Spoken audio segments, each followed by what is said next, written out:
이번엔 두 번째 시간 본격적으로 어떤 얘기가 있는지 보도록 할까요? 첫 번째입니다. 자, 건축구조 청론에서 자, 뭐 이런 얘기는 여러분 지금 적으실 필요가 없습니다. 자, 그런데 어떤 분은 그러세요. 지금 우리가 갖고 있는 자, 기초서가 좀 다르잖아. 예, 좀 달라요.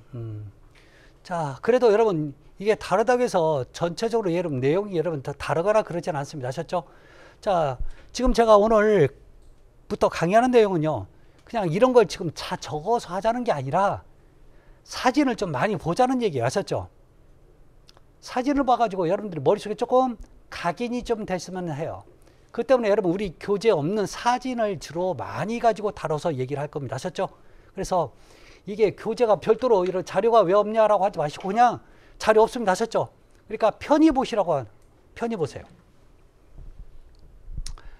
자, 여기서는 건축구조는요, 기본적으로 어떤 구조가 분류가 됩니다. 자, 크게 구성 양식에 의한 분류와 시공 방법으로 분류가요. 구성이란 얘기는 어떻게 만드냐에 따른 그런 방식을 얘기하는 겁니다. 아셨죠? 자, 먼저 가구식 구조가 있고 조적식 있고 일체식 있고 입체식, 이게 구성 양식으로는 네 가지 분류가 됩니다. 자, 그러면 가구식은 가늘고 긴 부재를 짜서 맞췄다고 얘기해요. 대표적인 게 여러분 나무로 만든 목구조, 나무 구조가 있고 철골, 뼈대로 만든 게 있어요. 자, 조적식은 쌓아 올렸다는 표현인데 벽돌이라든지 블록이라든지 돌들이 여러분 조적식 구조에 포함이 됩니다. 자, 일체식 구조는 철근 콘크리트 구조, 그 다음에 철골, 철근 콘크리트 구조가 일체식 구조에 해당이 됩니다. 그런가 보다 하시면 돼요. 아셨죠? 뭐 이런 걸 적거나 그러실 필요는 없어요. 자, 입체식 구조는 대표적인 게 쇠 구조. 여러분 쇠 구조 가장 대표적인 건 여러분 호주에 가면 오페라 하우스 있죠. 이렇게 생긴. 이게 대표적인 여러분 쇠 구조입니다. 자, 이런 것들을 여러분 우리 입체식이라고 하죠. 자, 그다음에 습식. 습식은 물을 사용해. 건식은 물을 사용을 안 해요. 자, 대표적인 습식 구조가 조적식과 일체식 구조. 자, 여러분 일체식 구조에 대표적인 게 뭐가 있어요? 콘크리트. 콘크리트는 물을 비벼야 돼요. 아셨죠? 물을 넣어서. 이런 걸 얘기하는 겁니다. 자, 그럼 조적은요. 여러분 모터를 써야 돼요. 접착제가. 그러니까 물을 쓰는 겁니다. 자, 그다음에 건식은 물을 쓰지 않아요. 대표적인 여러분 가구식. 즉 나무라든지 철골 같은 건 여러분 물을 쓸 수도 있지만 거의 대부분 안 써서 여러분 건식이라고 개념을 써요. 조립식. 나중에 여러분 조립할 때는 그냥 물이 필요 없이 조립만 하면 되니까 자, 간단하게 할 수 있어요. 자, 조립식도 마찬가지고 조립식은 그런 겁니다. 자, 조립식 하면 여러분 지금 집을 지을 때 여러분 조립을 할 거예요. 자, 그럼 나중에도 얘기하겠지만 여러분 이 조립식 하면 뭘 지을 거냐면 여러분들 머릿속에 여러분 조립식 하면 여러분 머릿속에 뭐가 들어있냐면 분명히 샌드위치 판넬로 건물을 지으면 조립식이라고 하는데 그 얘기를 안 해요. 아셨죠? 이거 가지고 뭐 할 거냐면 아파트 집니다. 아셨죠? 조립식. 그럼 우리나라는 여러분 조립식 아파트가 있을까요? 없을까요? 많아요. 많다고 하셨죠? 이런 게 머릿속에 들어가야 돼요. 자, 다음에 현장 구조입니다. 자, 현장에서 모든 재료를 구해서 현장에서 만들면 현장 구조가 되는데 자, 이런 식으로 구분이 된다는 거. 뭐 특별한 얘기 아니에요. 지금 외우라는 거 아니에요. 아셨죠? 그냥 기본이니까 한번 소개만 하는 거지. 자, 그러면 건축부위별 용어에서 자, 이 그림을 그릴 필요는 없고 우리 교재에 있는 그림과 비슷합니다. 약간 어떤 그림에 따라서 얘가 달라지는 거지. 자, 여기서 가장 많이 보이는 게 여러분 뭘까요? 기둥이네. 이게 여러분 기둥이죠. 근데요, 잘 보세요. 모든 기둥은 이렇게 같은 위치에서 서 있어야 돼요. 2층에 있는 게 이쪽으로 가 있거나 1층에 있는 게 2층은 여기 있는데 이쪽으로 가 있거나 절대 그럴 수 없어요. 그러니까 여러분 지금 우리 강의실에 여기 기둥이 있죠. 저 기둥은 여러분 여기서부터 지하실에 내려갈 때까지 똑같은 위치에서 자, 서 있어요. 그래서 나중에 여기에 연결되죠. 여기 연결돼. 그래서 모든 하중을 얘가 받아서 여기에다 전달해주는 역할을 하는 게 바로 기둥이에요. 기둥은 서 있다고서 수직이라는 표현을 써서 수직 부재입니다. 자, 여기서 부재라는 표현을 쓰는데요. 부재. 부분적으로 사용되는 재료. 다시요. 부재가 뭐라고요? 부분적으로 사용되는 재료. 자, 그러면 기둥도 건물을 질 때 부분적으로 사용되는 재료가 되는 거죠. 자, 벽도 마찬가지 있고 여러분 요거 얘 이름을 뭐라고요? 바닥판. 바닥판입니다. 아셨죠? 영문으로 뭐라고 써요? 슬라브.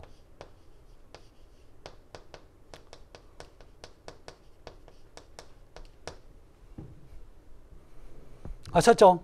자, 그런데 젊은 분들은 아무 조건이 없는데 혹시 슬라브 하면 뭐가 생각나요? 슬라브. 제발 지붕 생각하지 마세요. 아셨죠? 지붕이라고 생각하지 마세요. 슬라브는 뭐예요? 바닥판이에요. 바닥판. 왜 그러냐면 옛날에 슬라브집이 있었죠. 여러분 볼까요? 얘도 여러분 더 이상 건물이 없다면 여기가 지붕이 슬라브 형태의 건물이 되는 거죠. 슬라브 형태의 지붕이 된다고요. 그래서 이걸 여러분 우리가 옛날에 옛말로 슬라브집 그랬다고요. 그러니까 지붕이 이렇게 되면 지붕이 슬라브인 줄 알았다고. 이거 우리가 잘못 알고 있는 거예요. 우리 시설교를 하다 보면 여러분들이 잘못된 상식이 되게 많아요. 제가 잘못된 게 아니라 여러분이 잘못된 겁니다. 아셨죠? 자, 그래서 여러분 이렇게 많이 만들어지면 여러분 이건 이제 뭐예요? 지붕이 슬라브 형태의 지붕이 되는 거죠. 평지붕이 되는 겁니다. 그렇게 되는 거예요. 자, 그래서 기본적으로 여러분 슬라브는요 지금 어디 있어요? 여기서 슬라브 어디 있어요? 여기 이게 슬라브예요. 아셨죠? 제발 천장 쳐다보지 마세요. 이게 슬라브. 그래서 뭐라고 표현하는 거예요? 바닥판. 그래서 여러분 건물의 층은요 항상 바닥의 기준이야. 여러분 2층을 뭐라고 표현해요? 1층을 뭐라고 표현해요? F는 뭐예요? 마루 바닥이라는 뜻이잖아요. 그러면 2층 바닥, 1층 바닥 모든 게 이런 바닥의 개념이에요. 아셨죠? 자, 그런데 여러분 여기 보가 있네. 보가 큰 보도 있고 작은 보 있어요. 이건 나중 문제고 도대체 보는 뭐 하는 건데. 여러분 보는 옆으로 가는 수평으로 가는 겁니다. 자, 우리가 건물에 올라탈 때는 어디에 올라타냐면 여기 바닥판에 올라타는 거죠. 여기 올라타는 거 아니에요? 그러면 이렇게 많이 올라타면 올라탈수록 뭐가 문제냐면 이 바닥판은요 자 얇고 옆으로 있는 수평 구조이기 때문에 자꾸 쳐지려고 해요. 이해되셨죠? 그걸 못 쳐주게 막아주는 게 뭐예요? 보라고 하는 역할이 그래요. 그래서 보는 지금 누굴 버텨주게 하는 거예요? 슬라브 때문에. 슬라브가 없으면 여기 보가 있을 필요 없어요. 그래서 모든 하중을 자 일단 슬라브가 받고 그 하중을 누구한테 전달해요? 보한테 전달하고 그 힘을 또 누구한테 전달하면 기둥한테 전달해요. 그래서 그 기둥에 전달된 힘은 지금 어디까지 가요? 기초까지 가는 거죠. 그러면 진짜 땅은 어딘 줄 아세요? 여기가 진짜 땅이야. 여기가 진짜 땅이에요. 모든 건물을 버티고 있는 땅이 바로 이 부분이에요. 아셨죠? 그렇게 됩니다. 아셨죠? 자, 이 그림을 외우라는 게 아니라 여기서 꼭 우리가 잘못 알고 있었던 것 중에 하나가 슬라브, 즉 바닥판은 어디라고요? 이게 바닥판 슬라브라고요. 아셨죠? 천장이 아니라.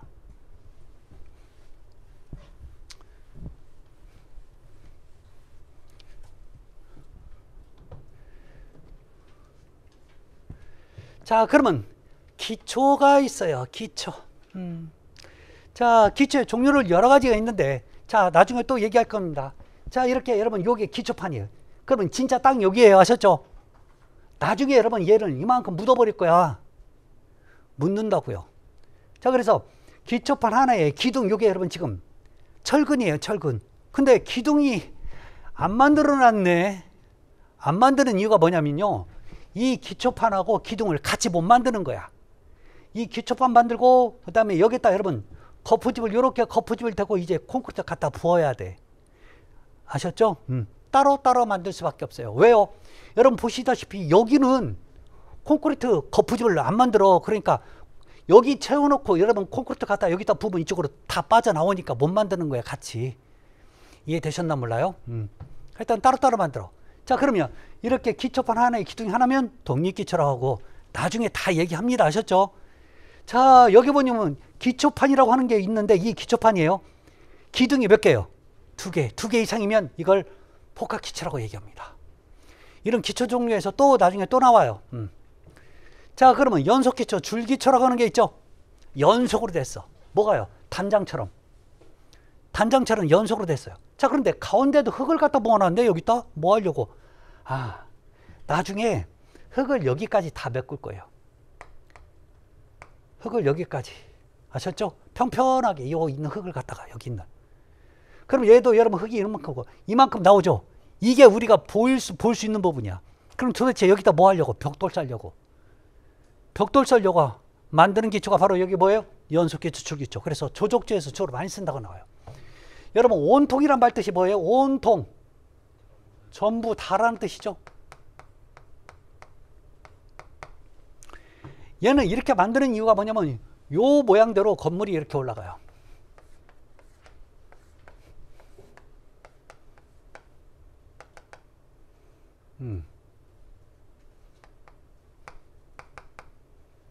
이렇게 이런 건물이 만들어지는 거죠. 아셨죠? 이런 건물이 만들어져요. 자, 그런데 여러분 이 온통기초는 여러분 기초판이에요. 기초판. 다시 독립기초의 기초판 다시 한번 볼게요. 얼마 안 두껍죠? 얼마 안 두껍죠? 근데 여기서부터 여기까지 하면 이게 기초판이야. 이제 이게 얼마 정도 되는지 아세요? 높으니까 지금 뭘 만들어 놨어요? 발판 만들어 놨죠? 이렇게 두껍게 만들어. 여러분 아파트 같은 경우 여러분 보통 요즘 한 30층 가니까 아파트에서 저 온통 기초를 쓰는데 저 기초판의 두께가 보통 한 2m 정도 돼요. 얼마 안 되죠? 여러분 확 묻을 수 있어. 말 안 들으면 묻어버린다니까. 아셨죠?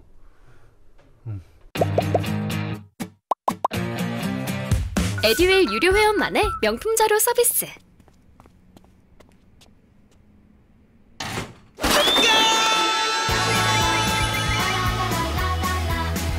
고퀄리티 명품 자료의 혜택.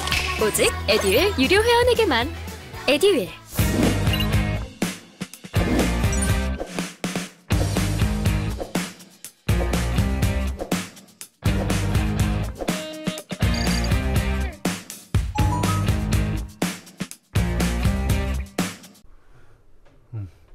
알까요? 모를까요?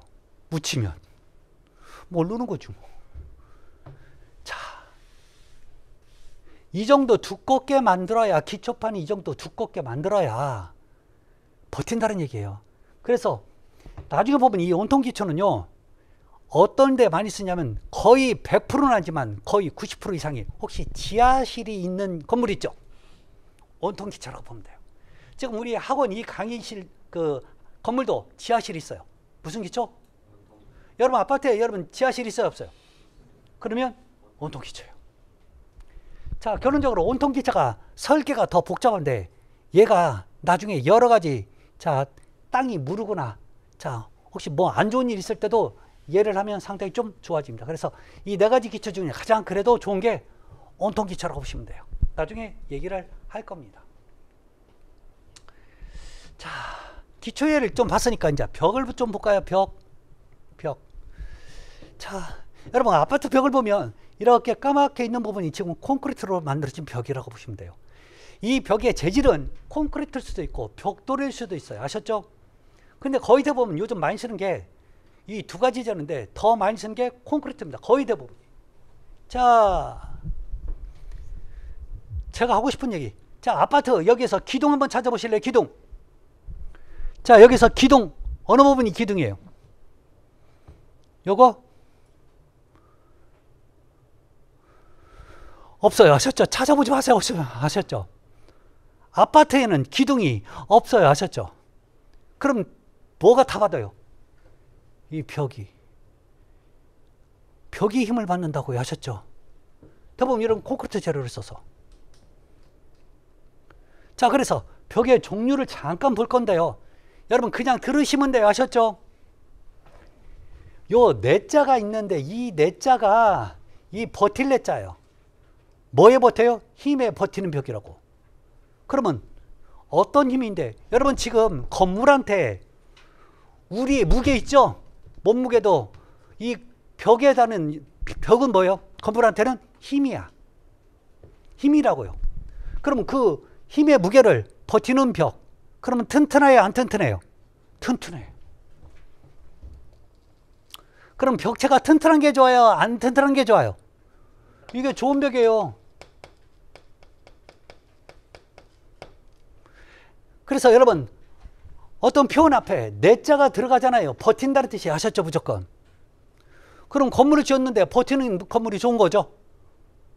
시설계는 여러분 이런 게 중요해요. 저 표현이 나쁜 거야, 이건 좋은 거야, 이런 게 상당히 중요해요. 아셨죠? 자, 그러면 잘못된 걸 찾으라고 하면, 자, 벽체는 여러분 내력벽을 사놓은 게 비내력벽을, 여기 조금 비내력벽이 있어요. 아셨죠? 비자는 뭐냐면 아니라는 뜻이야. 아니다는 뜻이에요. 아니야. 아니대. 뭐가요? 이게 아니라는 뜻이야.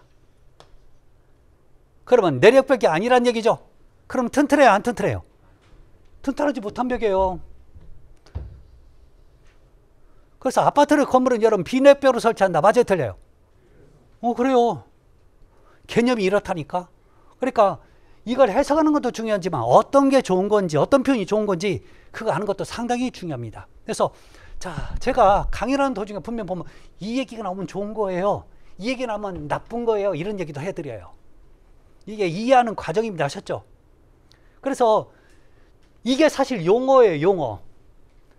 자, 용어는요 사전적으로 여러분 배우실 필요 하나도 없어. 내력벽이 뭐라고요? 빈내력벽이 뭐라고요? 이러면 안 될까요? 이렇게 공부하면 여러분 틀릴까요? 전혀 틀릴 거 하나도 없어요. 그래서 자, 어떻게만 여러분 이걸 해석하는지 그렇게만 보셔도 상당히 좋습니다. 그래서 자, 어떤 표현 앞에 비자가 있으면요 아니라는 뜻이, 아셨죠? 그 다음 것이. 자, 다음 얘기 좀 볼게요. 자, 이제 벽을 봤으니까 기둥 좀 볼까요? 자, 기둥을 콘크리트로 만들 때는 여러분 거푸집이 뭐냐면 콘크리트를 부어 넣는 틀을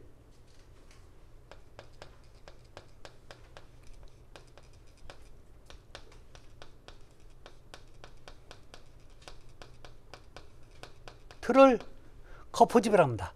나중에 보면 이것을 일정한 모양을 갖는다고 해서 형틀이라는 표현도 쓰죠. 영문을 그래서 폼이라는 표현도 쓰는데 중요한 건 나중에 할게요. 철근을 넣고 그 다음에 콘크리트 갖다 집어넣으면 이런 모양의 콘크리트 기둥이 만들어지는 거죠. 자, 이 기둥은 수직으로 있다고 해서 여러분 수직부재라고 하는 거죠. 자, 수직부재 방금 우리가 배운 게, 자, 벽도 수직부재고 기둥도 수직부재가 되는 거죠. 별거 없어. 뭐 수직으로 있으면 수직부재고 수평으로 있으면 수평부재가 되는 거예요. 아셨죠? 표현들이 그렇습니다. 어려운 거 없죠? 자, 그런데 꼭 기둥을 이런 형태의 재료만 가지고, 즉 콘크리트만 재료만 가지고 기둥을 만들지는 않습니다. 자, 옛날에는 콘크리트가 없었으니까 뭘로요? 나무. 이걸로도 만들 수 있죠. 근데 여기서 이게 여러분 쉽게 무너지거나 그렇지는 않죠. 자, 그렇지만 여러분 지금 잘 안 보이지만 여러분 철골로 이런 거 있죠. 이런 쇠 보셨죠? 이런 쇠로 여러분 기둥 만들 수 있어요. 근데 여러분 이런 강제를 뭐라고 얘기해요, 여러분들이? 빔이라는 표현 많이 쓰죠? 빔. 여러분 빔이 무슨 뜻인지 아세요? 빔. 이게 보라는 뜻을 가지고 있어요. 근데 이건 지금 기둥으로 썼죠. 그래서 H빔이 잘못됐다는 게 아니라 지금부터 잘 보세요. 이런 형태를 가진 쇠해서 지금부터는 빔 대신에 뭐라는 표현 써요? 형강. 그러면 얘는 이렇게 H자니까 H형강. I자면요 I형강. 디귿자면요 디귿형강. 미음자면 미음형광. 자, 원형광이라고 안 하고 얘는 그냥 우리가 흔히 해서 파이프라고 하죠. 다른 말로 뭐라고요? 봉강이라는 표현도 쓰죠. 봉. 하여튼 뭐 우리가 지금부터 우리가 원하는 거 뭐예요? 이제 이렇게 형광이라는 표현을 많이 쓸 거라는 거 아셨죠? 네. 이런 형태의 쇠해서 형광이라는 표현을 씁니다. 자, 그래서 기둥에 대해서 한번 알아봤습니다. 자, 보호 한번 볼까요? 자, 보호인데 보호는요 이렇게 큰 보와 작은 보가 있어요. 전부 다 옆으로 가는 수평부재입니다. 자, 만약에 이게 없다면 슬라브가 금방 문제가 생길 수도 있겠죠. 자, 그래서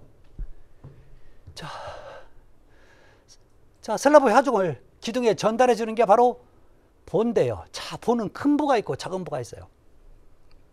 이거 중요한 것도 아닌데 큰 보고 작은 보고 자꾸 구분해서 자, 우리 기본서에서 나오니까 어떤 게 큰 보고 어떻게 작은 보인지 그냥 눈여겨보세요 하셨죠. 시험 문제는 얘가 큰 보냐 작은 보냐 절대 안 물어봐요 하셨죠.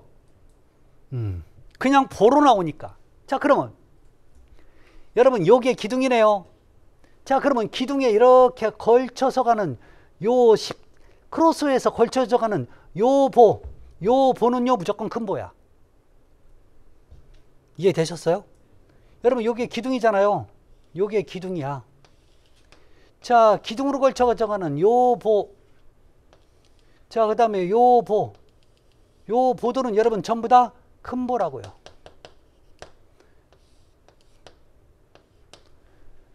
자, 그런데 여기 봤더니 기둥이 없네요. 그 밑에 기둥이 없죠. 근데요, 이 크기가 똑같아. 그러면 이게 큰 보냐? 아니에요. 요 밑에 여기는 여러분 이쪽으로 가니까 기둥이 있으니까 큰 보지만 이쪽으로 했을 때 여러분 만약에 여기서 기둥이 없으면요 이거 작은 보가 돼요. 아셨죠? 자, 여기 보실래요? 얘는 작은데 정말로 여러분 밑에 가니까 기둥들이 없죠. 그럼 또 작은 보가 돼요. 크다고 작은 보고 아니 큰 보고 작다고 해서 작은 보 이렇게 안 될 수가 있어요. 그래서 큰 보가 작은 보에 자, 기준은 기둥에 걸쳐서 있으면 그 보는 무조건 큰 보예요. 자, 여기 기둥이죠. 자, 근데 여기는 여러분 보 높이가 크죠. 근데 상대적으로 여기는 작네요. 그러면 얘는 작은 보고 여기는 큰 보냐? 아니에요. 전부 다 큰 보예요. 그럼 왜 이렇게 높이 했을까요? 여기가 더 많은 무게가 위에 얹어지니까 그걸 버티라고 만드는 거예요. 그래서 요 보도 큰 보고 요 보도 큰 보고 요 보도 큰 보고 자, 이쪽으로 왔을 때 안 보이지만 그쪽으로 가둘 때 가면 또 큰 보가 되는 거죠. 왜요? 기둥 사이에 걸쳐져 있잖아요. 이해되셨죠? 네, 어려운 거 아닙니다. 자, 그래서 자, 그렇지만 꼭 굳이 구분할 필요는 없습니다. 아셨죠? 큰 보가 뭐고 작은 거가 뭔지 제가 한번 소개를 한 거니까 시험 문제에서는 큰 보와 작은 보를 구분해라. 뭐가 큰 보고 뭐가 작은 보고 절대 없습니다. 자, 그러면 보를 어떻게 만드냐? 여러분 지금 보는 뭐하고 연결되냐면 콘크리트로 만들 때는요 이 바닥판하고 연결돼 있어요. 같이 만들어. 자, 보 거푸집 제작이라고 나왔죠. 자, 그러면 이렇게 온풍 파여야 여러분 나중에 밑으로 나오겠죠. 됐죠? 얘가 밑으로 내려와야 요 부분이 여러분 지금 만들어질 거 아니에요. 요 부분이 만들어지려면 이렇게 홈을 파야 된다고 하셨죠. 자, 그런 다음에 여기다 이 안에다 여러분 철근을 집어넣어요. 철근을 배치한다고 해서 뭐라고요? 배근. 배치가 뭔지 아시죠? 집어넣는다고요. 자, 이렇게 한 다음에 여러분 어마어마한 게 많이 넣습니다. 하셨죠? 여러분 생각 한두 개 집어넣는 게 아니에요. 저는 정보가 곧 합격이라고 생각해요. 기출문제 특강이나 모의고사 자료집을 주시는 것도 좋았고 그 중에서 제일 좋았던 건 교수님의 쪽집게 정보였어요. 약간 합격을 위한 종합 패키지 선물을 받는 그런 느낌? 애들 유료 회원 꼭 추천합니다.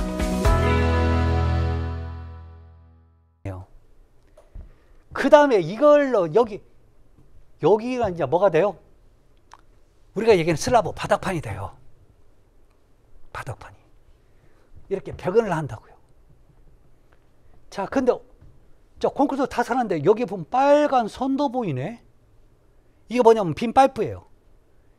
그러면 왜 이게 필요하냐고요? 이게 여러분 전기 선도 될 수 있고 뭐 소방용 선도 될 수 있고 이런 게 없으면 안 돼요. 근데 파이프를 왜? 여러분 지금 이 천정을 뜯어보면요 전선이 어디서 나면 요 위에 천장에서부터 그 전선이 밑으로 내려오죠. 여기서 뽑아내야 돼요. 이렇게 다 이렇게 만들 수밖에 없습니다. 아셨죠? 그래서 빈 파이프를 집어넣고 나중에 콘크리트가 완전히 다 굳고 난 다음에 여기다 전선을 갖다 집어넣어요. 아셨죠? 이게 어마어마하게 많이 깔려요. 통신도 필요하고 전기도 필요하고 그 다음에 콘센트도 필요하고 전등도 필요하고 여러 가지 많으니까 다 집어넣습니다. 자, 그런 다음에 이제 콘크리트 타설할 때는요 여기부터 사실 어디부터 해야 돼요? 여러분 기둥부터 해야 됩니다. 여기다 기둥이 있다고요. 아셨죠? 기둥부터 타설해서 그 다음에 보를 타설한 다음에 그 다음에 슬라브를 타설하게끔 되어 있어요. 그래서 자, 아래 있는 것부터 타설한 다음에 차츰 위로 올라옵니다. 자, 이렇게 하는 거예요. 근데 여러분 이게 어마어마한 무게를 가지고 있어요. 이게. 자, 그 다음에 바닥판 슬라브 한번 볼까요? 자, 이렇게 콘크리트를 배근했죠. 근데 요게 여기 이런 게 있네. 뭔가를 자꾸 여기 뭐요? 까맣까맣한 거 보이죠? 이게 철근이 바닥에 깔려버리면, 즉 이 거푸집에 닿아버리면 나중에 거푸집을 띄면 철근이 보일 수도 있는 거죠. 만약에 철근이 우리 눈에 보이면요, 이건 정말 잘못된 거예요. 왜요? 철근은 녹이 쓸 수 있어요. 근데 콘크리트 안에 들어가면 녹이 안 쓰는 성질을 가지고 있어요.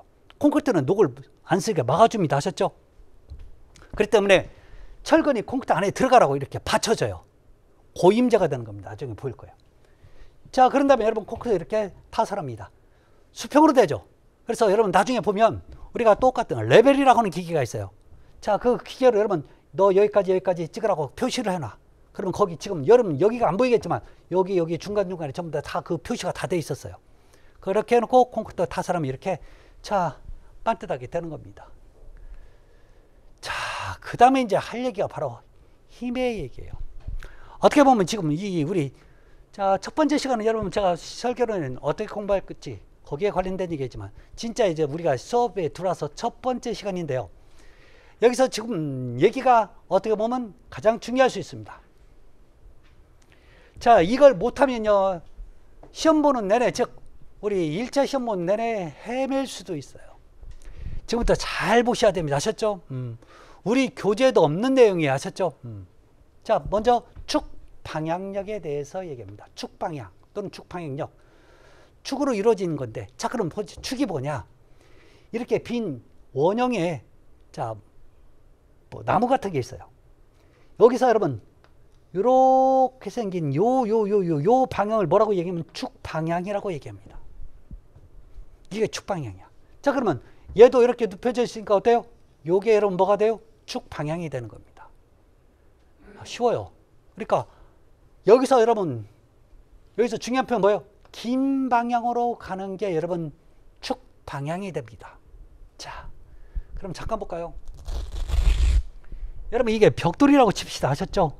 이 벽돌에서 축 방향이 여러분 어느 방향이에요? 이쪽 방향. 눕혀져 있으면 어느 방향이에요? 이 방향이라고. 아셨죠? 이 축 방향을 모르면 나중에 정말 어려운 얘기들이 많이 생겨요. 이 축 방향 갖고 인잔력, 압축력, 전단력에 대해서 얘기를 해야 되니까요. 아셨죠? 자, 그 다음에 나오는 게 이제 뭐냐면 인장력입니다. 여러분 인장이 뭔 뜻이에요? 그래요. 그걸 좋아요. 잡아당기는 거예요. 근데 뭘 기준으로 잡아당겨야 돼요? 축을 기준으로 잡아당겨야 돼요. 축을 기준해서 잡아당긴다고요. 여러분 지금 요게 이 부재, 빨간색 부재가 축이 요 방향이 되는 거죠. 이 방향 여러분 지금 서로 잡아당기잖아. 그러니까 인장이 되는 겁니다. 아셨죠? 인장력. 이게. 자, 그러면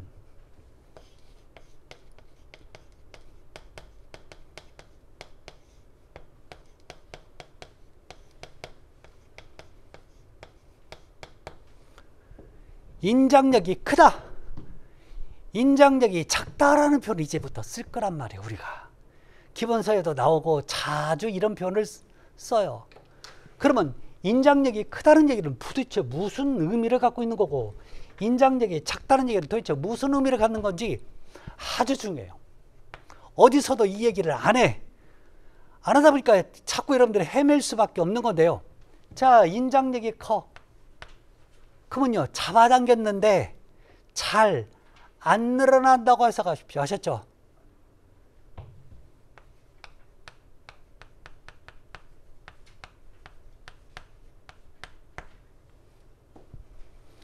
인장력이 작아. 그러면 요거 잘 늘어나는 거예요.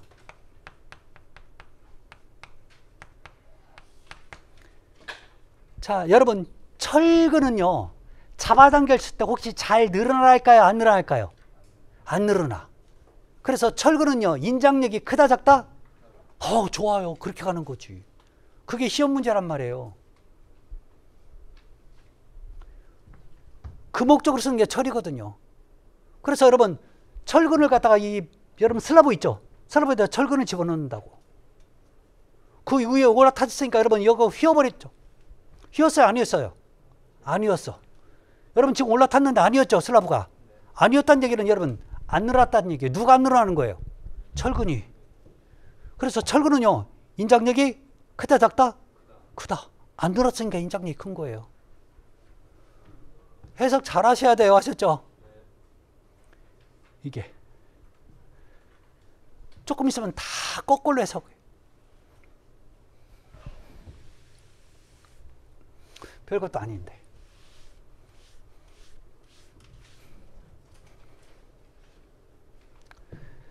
자, 대부분 이런 그림도 마찬가지죠. 원래 이렇게 했는데 쭉 늘어났어요. 이게 잡아다니까 인장력이 생긴 거죠. 늘어났으면 여러분 인장력이 큰 거예요, 작은 거예요? 인장력이 작은 거죠. 자, 그래서 영문으로 텐션, 텐실 이런 식으로 표현합니다. 아셨죠? 자, 저런 그림들이 인장이에요. 자, 압축 한번 볼까요? 자, 컴프레션, 컴프레셔. 여러분 컴프레셔가 뭐예요? 압축기라고 하는 거죠. 똑같은 표현이에요. 자, 그러면 얘도 축을 기준으로 해야 되는 거죠. 이 부재축은 이쪽 방향이 축이네요. 이렇게 서로 밀어버린 거죠. 이게 압축이라고요. 압축. 자, 그러면 압축력이 크다, 압축력이 작다라고 나오네요. 자, 그러면 압축력이 크다고 하면 무슨 뜻이 되냐면 이렇게 눌렀는데 잘 깨진다, 안 깨진다? 안 깨진다. 압축력이 작다는 얘기는 잘 깨진다는 얘기예요.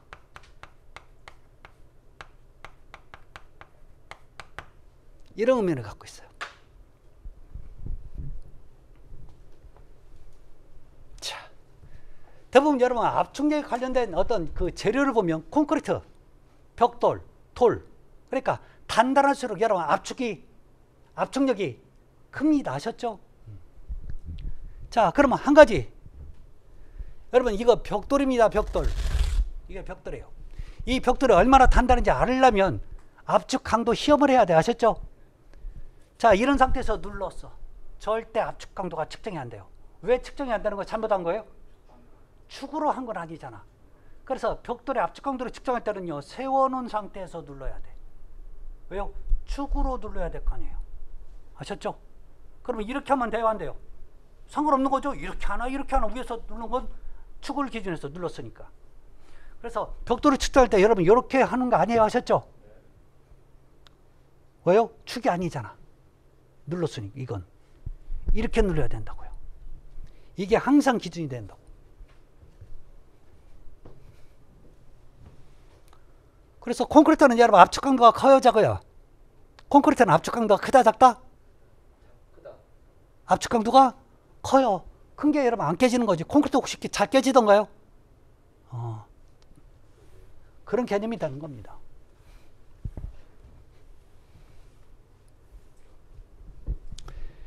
자, 그래서 뭐 그림을 그린다면 이렇게 그릴 수도 있는 거죠. 자, 문제는 나중에도 저의 그림이 나오는데 콘크리트 가면 여러분 이게 수평부재, 이게 보일 수도 있어요. 아셨죠? 위에서 눌렀는데 이렇게 휘어버렸대. 휘었어. 근데요, 요 위에는 압축력이 작용하고 요 밑에는 인장력이 작용한대. 이거 이해돼요? 요 그림? 압축력, 인장력이 나왔으니까 먼저 저 그림을 제가 가져왔는데 참 저게 그런 것 같은데 그렇게 이해를 못해. 혹시 선생님 이해되십니까? 요거? 안 돼야 정상이에요. 저 대학교 때 이 얘기를 저희 담당 교수님이 해주시는데 내가 이것은 이해해. 근데 이건 이해가 안 되는 거지. 그러니까 교수님이 이제 다 이해되지? 그러니까 아니요라고 대답을 못 하는 거죠.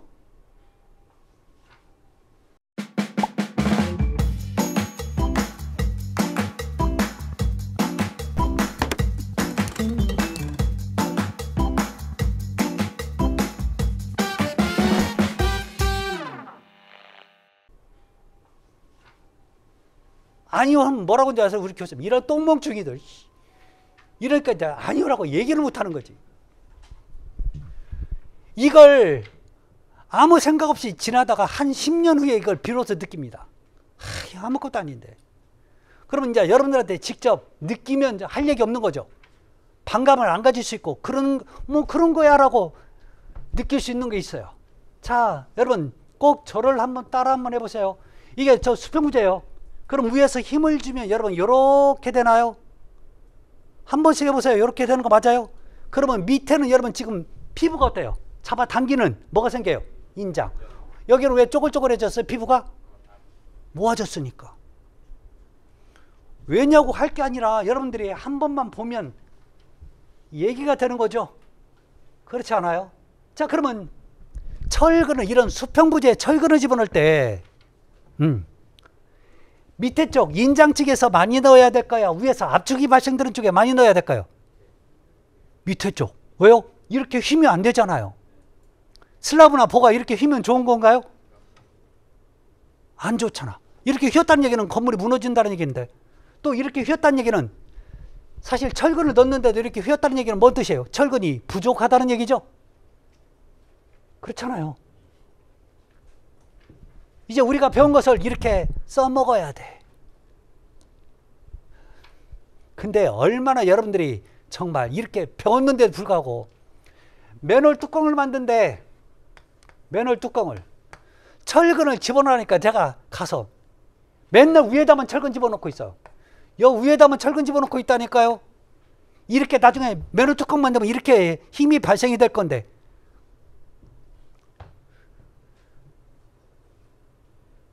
그래서 이렇게 쓰고 있으면 돼요, 안 돼요? 그래서 제가 어떻게 하라는 줄 알았어요? 다 만들었고 뒤집어서 놓으라고 그랬죠? 뒤집어 놓으면 될 거 아니야. 이렇게 될 거 아니야. 아셨죠? 이렇게. 정말 이해되셨죠? 그러니까 우리가 배웠으니까 이제 하나씩 하나씩 나중에 써먹어야 돼요. 아셨죠? 우리가 건축은 여러분 생각은 노가다, 무식한 노가다가 아니란 말이에요. 여러분 생각을 못할 정도로, 상상을 초월 정도로 굉장히, 자, 학문적으로 여러분 깊은 학문이에요. 건물이 뭐 괜히 쓰있나요? 여러분 제2 롯데월드 몇 메타요? 몇 층이에요? 123층. 그 높은 건물 여러분 서 있다는 거 말이 돼요? 말이 돼요? 뭘 말이 돼요? 그렇게 어마어마한 기술력이에요. 이런 개념부터 출발하는 겁니다. 아셨죠? 그러니까 인장과 압축을 여러 번 배웠습니다. 아셨죠? 이제까지 막연히 배웠던 그런 개념이 조금은 좀 틀어지는 개념들이 있겠죠. 근데요, 결정적으로 가장 여러분들이 힘들어하는 게 바로 지금 나오는 얘기입니다. 뭐예요? 전단력입니다. 전단력. 자, 그러면 전단력을 우리가 쉽게 얘기하면 뭐라고 얘기할까요? 절단내는 힘. 쉽게 얘기하면 더 이상 더 쉬운 얘기는 없어요. 절단내는 힘이야. 그러면 대표적인 게 뭐예요? 얘 이름이 뭐예요? 가위. 가위야. 자, 그러면 정의가 어떻게 되니까 볼까요? 부재의 축에 직각으로 작용되는 힘이야. 무조건 부재의 축의 기준이에요. 그러니까 축 방향을 몰라버리면 전단력이 어떻게 오는지 몰라. 여러분 부재의 축이, 이런 부재는 지금 부재의 축이 이렇게 되는 거죠. 그러면 얘쪽의 요쪽의 요 부분은 이렇게 오고 이 부분은, 그러니까 얘들은 결론 요 부분에서 이렇게 잘리지 않겠어요? 축에 직각으로 잘렸잖아요.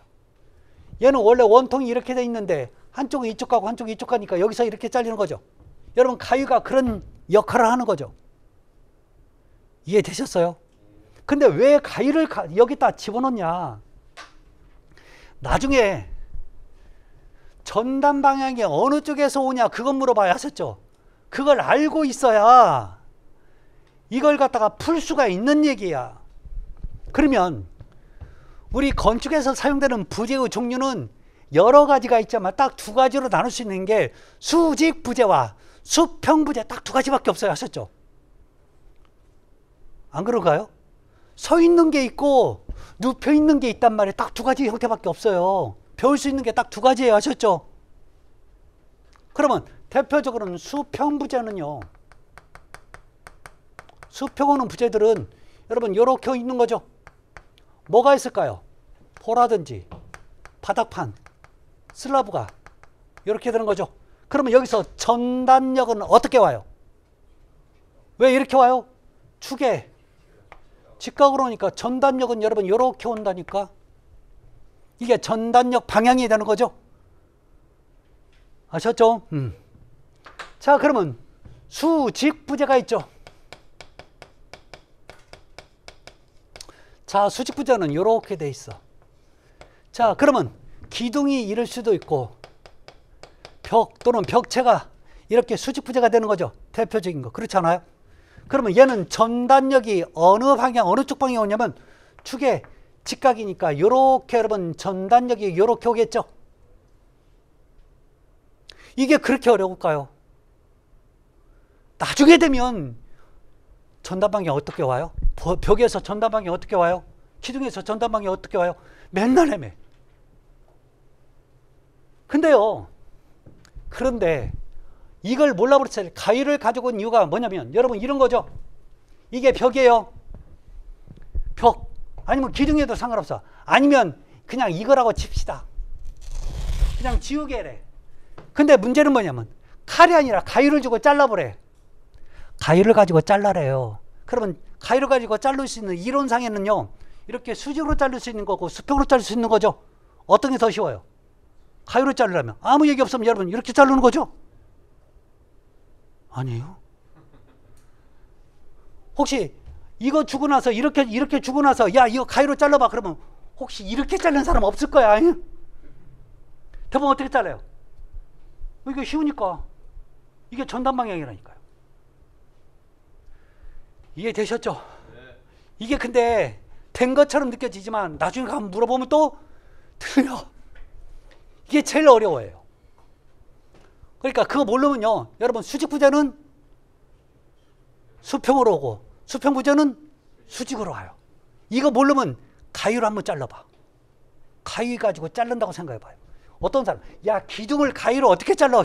그렇게 생각하지 마시고. 아셨죠? 근데 결정적으로 또 하나 여러분 알아야 될 얘기가 있죠. 자, 그러면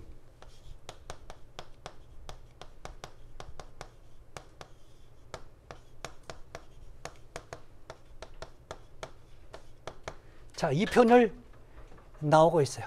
자, 이 표현이 나왔을 때 이것도 어떻게 해석할래? 요게 물어보는 거죠. 전단력이 크다라고 하면요, 여러분 해석을 뭘로요? 잘 잘려요. 작다는 얘기는요, 안 잘린다고 얘기하세요. 그러니까 인장과 압축은 버티는 힘의 개념으로 해석을 했지만 얘는 바로 그대로 해석을 해버리는 거죠. 전단력이 크니까 잘리려고 절단 내려고 하는 힘이 크다고 해석하십시오. 아셨죠? 얘는 바로 직역을 이렇게 해야 돼요. 하지만 압축력이 크다는 얘기는 반대로 개념으로 좀 보셔야 돼요. 버티는 개념으로. 자, 이게 차이점이 있어요. 그래서 자, 오늘 배운 것 중에 가장 기본적으로, 이 시간에 배운 것 중에 가장 기본적으로 꼭 해석하고 넘어갈 게 인장력, 압축력, 전단력. 자, 여기서 가장 중요한 축이 어느 방향인지 먼저 확인한 다음에 그 다음에 자, 인장이 크다, 압축이 크다는 얘기는 서로 버티는 개념으로 해석을 하고, 전단력은요, 전단이 크다는 얘기는 잘 잘려, 전단이 작다는 얘기는 안 잘린다, 이렇게 해석하시면 좋을 것 같습니다. 조금씩 어려운 얘기로 넘어가는 거죠. 이게 기본이 되는 겁니다. 아셨죠?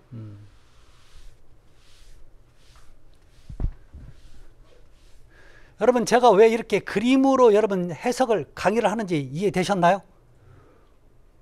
우리 교재가 잘못됐다는 게 아니에요, 지금. 근데 이렇게 처음부터 어떤 그 이론적인 것보다도 그림으로 여러분 보는 게 훨씬 더 편하고 좋을 것 같아서 그렇습니다. 아셨죠? 그래서 이게 잘못된 것도 아니고 우리 교재가 잘못된 것도 아닙니다. 아셨죠? 제가 봤을 때는 이게 훨씬 더 여러분들한테 자, 효과적일 것 같아서 가는 거니까요. 자, 이게 전단입니다. 자, 그래서 전단은 영문으로 여러분 뭐라고? shear라고 표현합니다. 대충 읽어도 돼요. 자, 하중은 여러분 크게 두 가지로 봐요. 하중의 도대체 뭐냐?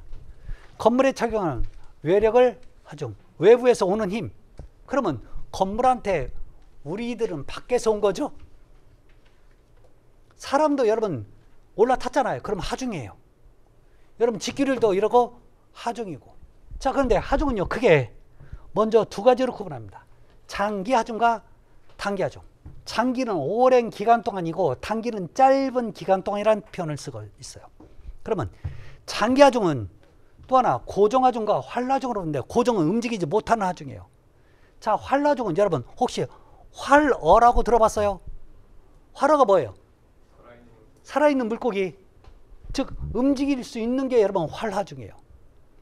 자, 그런 고정하중의 대표적인 게, 자, 보, 기둥. 움직여 안 움직여요? 못 움직이는 거죠. 여러분 이렇게 잘 봐요. 도대체 고정하중은 뭐고 그 다음에 활하중은 뭔지 쉽게 얘기하면요, 기본적으로 개념이 이사 갈 때 가지고 갈 수 있으면 활하중이야. 이사 갈 때 가져갈 수 있어야 하셨죠? 여러분 이 탁자 같은 거, 책상, 의자 같은 거 이사 갈 때 가져가요, 못 가져가요? 여러분 에어컨 가져가요, 못 가져가요? 혹시 파이프, 여기 있는 파이프 가져갈래, 안 가져갈래요? 못 가져가는 거죠? 아, 건물에 있는 파이프 같은 거 있잖아요. 못 가져가는 거죠? 그럼 그건 고정하중인 거예요. 그렇게 해석하시면 됩니다. 아셨죠? 별거 없어. 단기는요, 짧은 기간 동안이라는 얘기예요. 그래서 적설하중, 풍하중, 지진하중, 충격하중. 자, 이런 것들 여러분 단기하중이라 하죠. 그래서 자, 나중에 이런 것들 또 하나씩 또 배우도록 합니다. 자, 그래서 자, 이번 시간은 여기까지 하고 다음 시간에 또 이어서 하도록 할게요. 다음 시간에 뵙겠습니다. 또.